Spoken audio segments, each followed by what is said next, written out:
महाभारत का युद्ध चल रहा था। एक दिन दुर्योधन के व्यंग्य से आहत होकर भीष्म पितामह घोषणा कर देते हैं कि मैं कल पांडवों का वध कर दूंगा। उनकी घोषणा का पता चलते ही पांडवों के शिविर में बेचैनी बढ़ गई। भीष्म की क्षमताओं के बारे में सभी को पता था, इसलिए सभी किसी अनिष्ट की आशंका से परेशान हो गए। तब श्री कृष्ण ने द्रौपदी से कहा, अभी मेरे साथ चलो। श्री कृष्ण द्रौपदी को लेकर सीधे भीष्म पितामह के शिविर में पहुंच गए। शिविर के बाहर खड़े होकर उन्होंने द्रौपदी से कहा कि अंदर जाकर पितामह को प्रणाम करो।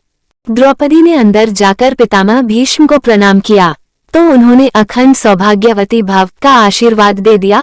फिर उन्होंने द्रौपदी से पूछा कि पुत्री, तुम इतनी रात में अकेली यहाँ कैसे आई हो? क्या तुमको श्री कृष्ण यहाँ लेकर आए हैं? तब द्रौपदी ने कहा कि हाँ, और वे कक्ष के बाहर खड़े हैं।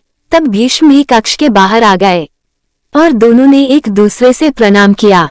भीष्म ने कहा, मेरे एक वचन को मेरे ही दूसरे वचन से काट देने का काम श्री कृष्ण ही कर सकते हैं।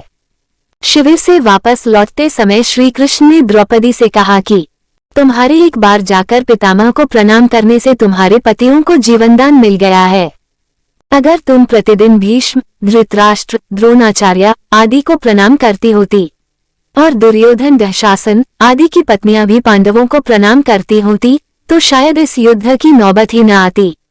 निष्कर्ष, आज के संदर्भ में वर्तमान में हमारे घरों में जो इतनी समस्याएं हैं उनका भी मूल कारण यही है कि जाने अनजाने अक्सर घर के बड़ों की उपेक्षा हो जाती है। यदि घर के बच्चे और बहुएं प्रतिदिन घर के सभी बड़ों को प्रणाम कर उनका आशीर्वाद ले तो शायद किसी भी घर में कभी कोई क्लेश न हो। बड़ों के दिए आशीर्वाद कवच की तरह काम करते हैं, उनको कोई अस्त्र शस्त्र नहीं भेद सकता।